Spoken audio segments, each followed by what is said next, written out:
ఓం శాంతి.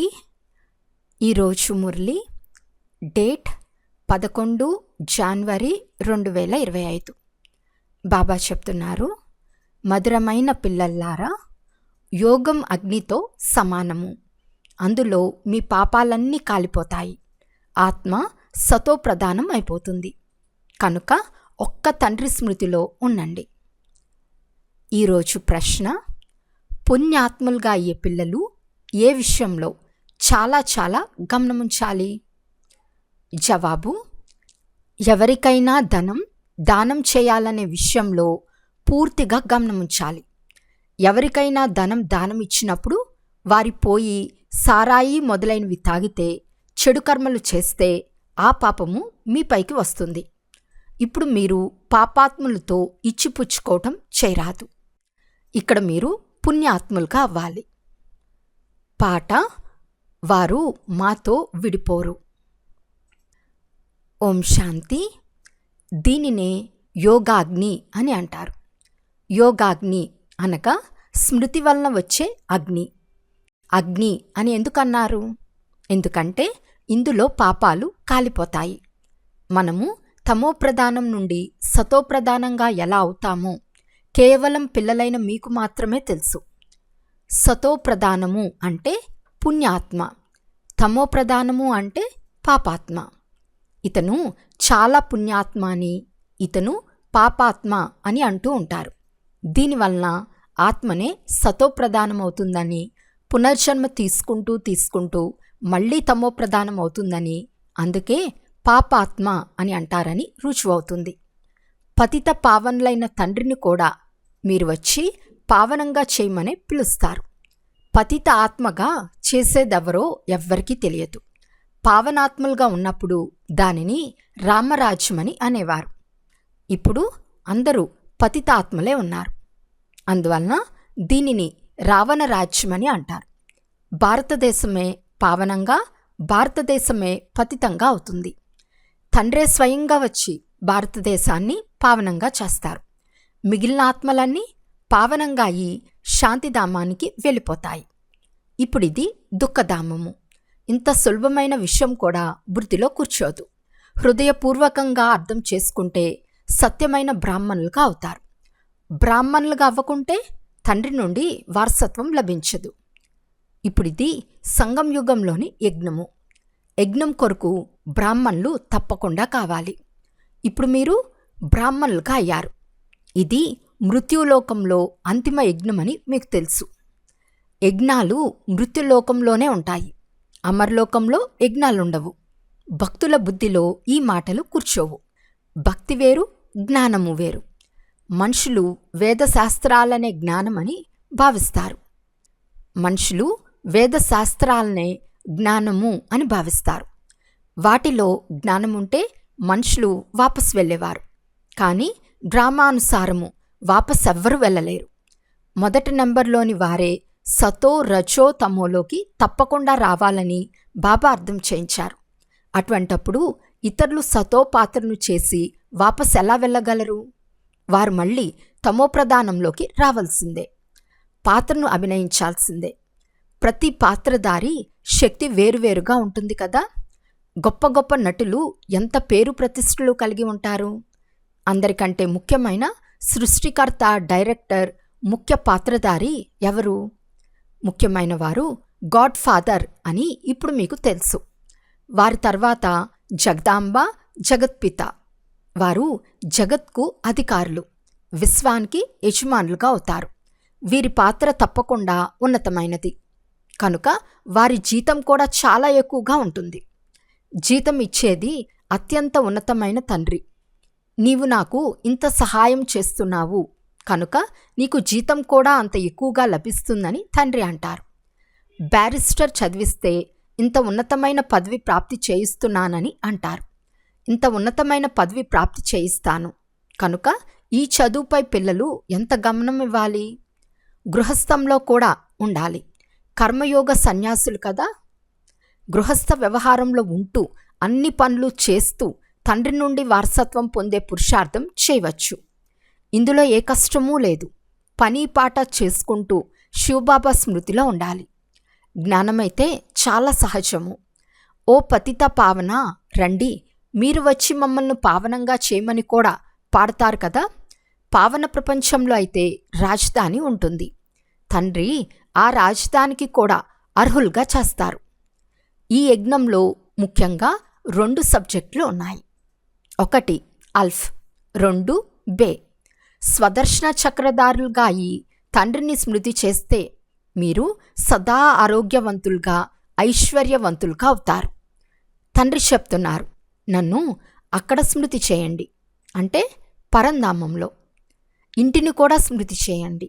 నన్ను స్మృతి చేస్తే మీరు ఇంటికి వెళ్ళిపోతారు. స్వదర్శన చక్రధారులుగా అయినందున మీరు చక్రవర్తి రాజులుగా అవుతారు. బుద్ధిలో ఇది మంచి రీతిగా గుర్తుంచుకోవాలి.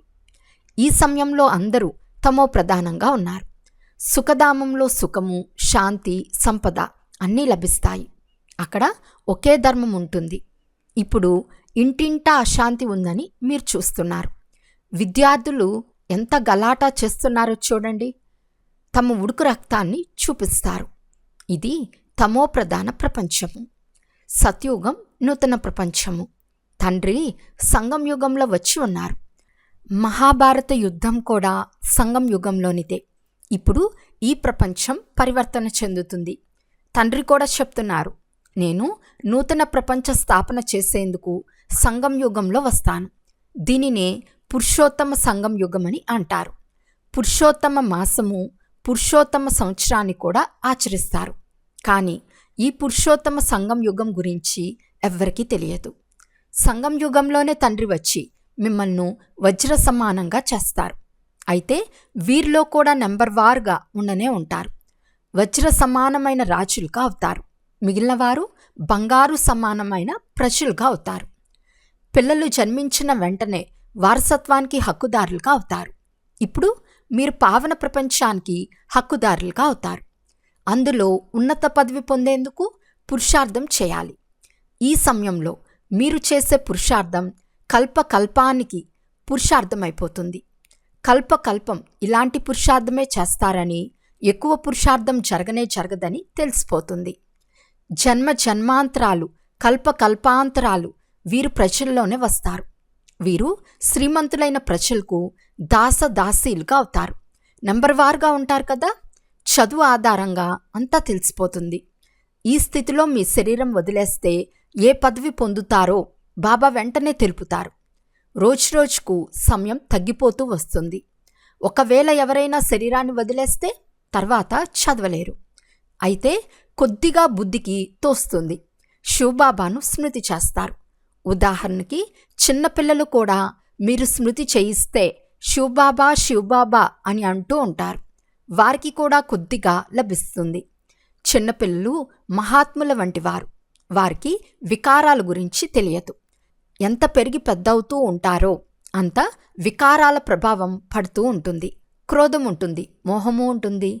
ఇప్పుడు ఈ ప్రపంచంలో మీరు కన్నులతో ఏమేం చూస్తున్నారో వాటిపై మమకారాన్ని నశింపచేయాలి. అన్నీ తమోప్రధాన వస్తువులే. మానవులు మరణిస్తే వారి పాత వస్తువులన్నీ శ్మశాన బ్రాహ్మణులకు ఇచ్చేస్తారు. తండ్రి అనంతమైన శ్మశాన బ్రాహ్మణుడు. చాకలి కూడా వారే. మీ నుండి ఏం తీసుకుంటారు, ఏమిస్తారు? మీరిచ్చే అంతో ఇంతో ధనం కూడా సమాప్తమయ్యే తీరాలి. అయినా ఈ ధనం మీ వద్దనే ఉంచుకోండి. కేవలం దానిపై మమకారాన్ని తీసేయమని తండ్రి చెప్తున్నారు. లెక్కాచారం తండ్రికి ఇస్తూ ఉండండి.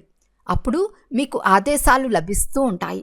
మీ వద్ద ఉండే పనికిరానిదంతా యూనివర్సిటీలో ఆసుపత్రి కొరకు, ఆరోగ్యము ఐశ్వర్యాల కొరకు ఖర్చు చేస్తారు. ఆసుపత్రిలో జబ్బులు బాగు చేసేందుకు, యూనివర్సిటీలో చదివించేందుకు ఉపయోగపడతాయి. అయితే కాలేజీ ఇదే, ఆసుపత్రి కూడా ఇదే. దీని కొరకు కేవలం 3 అడుగుల నేల చాలు. ఎవరి వద్ద ఇంకేమీ ఉండదో వారు కేవలం 3 అడుగుల నేల ఇస్తే చాలు. అందులో క్లాస్ జరపండి. 3 అడుగులు అనగా కేవలం కూర్చునే స్థలమే కాదు. ఆసనము 3 అడుగుల మాత్రమే ఉంటుంది. 3 అడుగుల నేలపై ఎవరైనా కూర్చుని మంచి రీతిగా అర్థం చేసుకుని వెళ్తారు. ఎవరైనా వస్తే ఆసనంపై కూర్చోపెట్టి తండ్రి పరిచయంను ఇస్తారు. బ్యాడ్జీలు కూడా చాలా తయారు చేస్తున్నారు. సేవ కొరకు ఇది చాలా సింపుల్ సాధనము. చిత్రాలు కూడా బాగున్నాయి. అందులో పూర్తి వివరం ఉంది. వీటితో సేవ చాలా బాగా జరుగుతుంది. రోజు రోజుకు అనేక ఆపదలు వస్తూ ఉంటాయి. దీనివలన మనుషులకు వైరాగ్యం కూడా కలుగుతుంది. తండ్రిని స్మృతి చేయటం ప్రారంభిస్తారు. మనము అవినాశి ఆత్మలము. మన అవినాశి తండ్రిని స్మృతి చేయాలి. తండ్రి స్వయంగా చెప్తున్నారు, నన్ను స్మృతి చేస్తే మీ జన్మ జన్మాంతరాల పాపాలన్నీ తొలగిపోతాయి. స్వయాన్ని ఆత్మగా భావించి తండ్రిని పూర్తిగా ప్రేమించాలి. దేహాభిమానంలోకి రాకండి. అయితే పిల్లలు మొదలైన వారితో బాహ్య సంబంధమైన ప్రేమ కలిగి ఉండండి. కానీ ఆత్మీక సత్యమైన ప్రేమ ఆత్మీక తండ్రితో ఉండాలి. వారి స్మృతి ద్వారానే వికర్మలు వినాశనమవుతాయి. బంధుమిత్రులను, పిల్లలను మొదలైన వారిని చూస్తున్న మీ బుద్ధిలో తండ్రి స్మృతి మెదులుతూ ఉండాలి. పిల్లలైన మీరు స్మృతి అనే ఉరితాడుపై వ్రేలాడుతూ ఉన్నట్లు ఉండాలి. ఆత్మలు తమ తండ్రి అయిన పరమాత్మను మాత్రమే స్మృతి చేయాలి. బుద్ధి పైన వ్రేలాడుతూ ఉండాలి. తండ్రి ఇల్లు కూడా పైనే ఉంది కదా. మూలవతనము, సూక్ష్మవతనము, ఇది స్థూలవతనము. ఇప్పుడు మళ్ళీ వాపస్ వెళ్ళాలి. ఇప్పుడు మీ యాత్ర పూర్తయింది. ఇప్పుడు మీరు యాత్ర నుండి వాపస్ వస్తున్నారు. కనుక మీ ఇల్లు ఎంత ప్రియమనిపిస్తుంది. అది అనంతమైన ఇల్లు. వాపస్ మన ఇంటికి వెళ్ళాలి. మనుషులు ఇంటికి వెళ్ళేందుకు భక్తి చేస్తారు. కానీ పూర్తి జ్ఞానం లేకుంటే ఇంటికి వెళ్ళలేరు.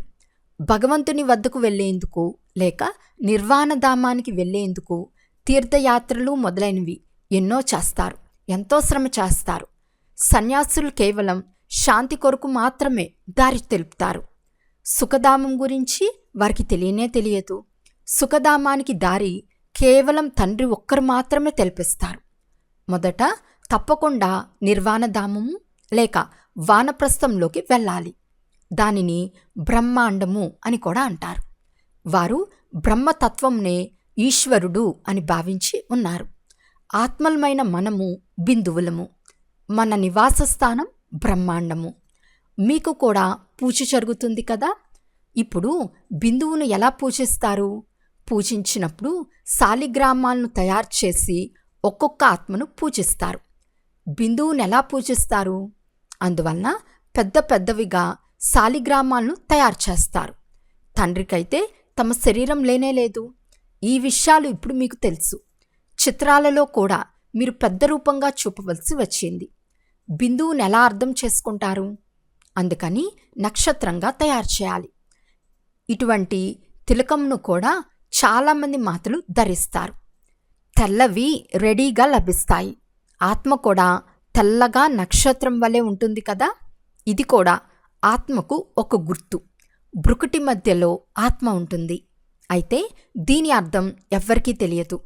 ఇంత చిన్న ఆత్మలో ఎంత జ్ఞానం ఉందో తండ్రి అర్థం చేస్తున్నారు. ఇన్ని బాంబులు మొదలైనవి ఎన్నో తయారు చేస్తూ ఉంటారు. అద్భుతం కదా. ఆత్మలో ఇంత పాత్ర నిండి ఉంది. ఇవి చాలా నిగూఢమైన విషయాలు. ఇంత చిన్న ఆత్మ శరీరం ద్వారా ఎంత పనిచేస్తుంది? ఆత్మ అవినాశి. దాని పాత్ర ఎప్పుడూ నశించదు, మార్పు చెందదు. ఇప్పుడు వృక్షం చాలా పెద్దదిగా ఉంది.